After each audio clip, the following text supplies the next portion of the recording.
Peggy 18. The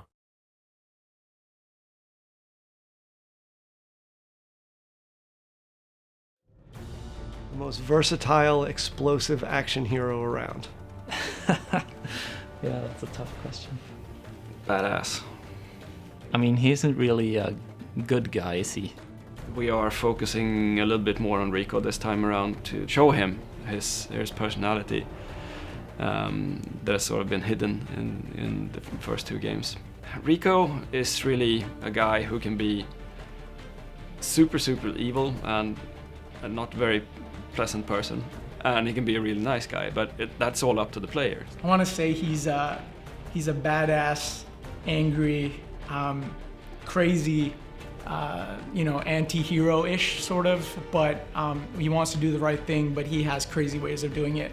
And so for us in this project specifically, Rico is the savior coming back to retake his home. We took Rico from where he was, and we wanted to do a progression of the story. What would Rico do that would be after what happened at Panau? And so we kind of brought him home. Or in the first game, he was more of a mumbling idiot, and we did that deliberately, actually.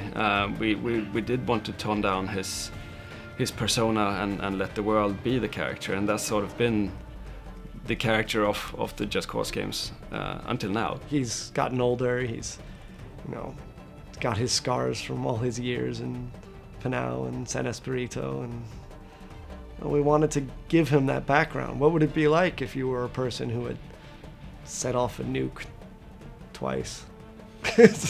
Seems a pretty intense thing for a single person to have done, freeing a nation from a dictator.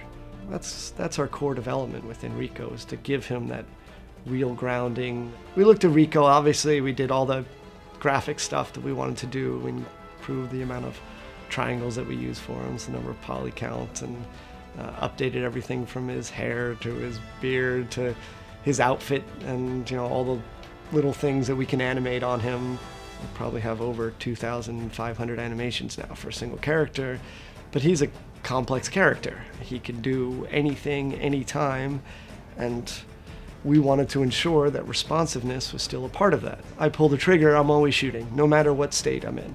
What it means is you get this perfectly fluid experience through the world. We definitely wanted to bring a sense of groundedness and physicality to Rico.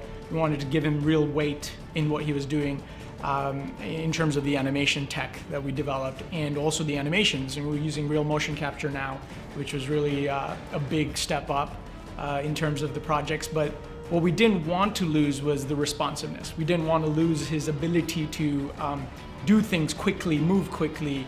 And so it was a big challenge to try to use really high fidelity animation and motion capture, but still kind of keep it true to the responsiveness that the fans really care about. The first thing that we did was we took a look at Just Cause 2, saw what was really strong, the grappling, the parachute, all that type of stuff, retain what was really cool and core about them, and then tried to figure out, okay, where are our holes now, right? And what we determined is that the wingsuit was a great opportunity for us, right? There's about 1 million different ways that you could do a wingsuit in a game, but what we had to figure out is how do we get that working really well with the existing mechanics that we have? Just like you could slingshot your way through the world with the grappling hook and the parachute in JC2, you can still use the grappling hook while you're in the wingsuit. So this is a more fast-paced state for Rico. You can use your grapple to grapple anything in the world, change your direction, go underneath tunnels, between buses, pretty much anything. I'm not sure there's a crisp verbal explanation of why it's so great to use the wingsuit, but it's one of those things where I think once you hold it in your hands and you kind of have this mental mapping of, oh, it's generally going forward, and being able to mix that together, kind of creating velocity and being able to use those velocities to create a parachute that has a nice little sequence, all that stuff just works really nicely together. That was just a bunch of hundreds of iterations on the wingsuit and parachute and all that stuff together. The parachute now allows us to shoot every weapon, transition out of it, reel back in out of it, but gives Rico a whole nother tool set for combat. The game gets easier when you do crazier things. We upgraded his grapple hook, so the grapple hook looks cool and sleek and has a bit more of a modern feel to it. We also have some cool stuff for the dual tether, right, with the grappling hook where you get to kind of tether things together.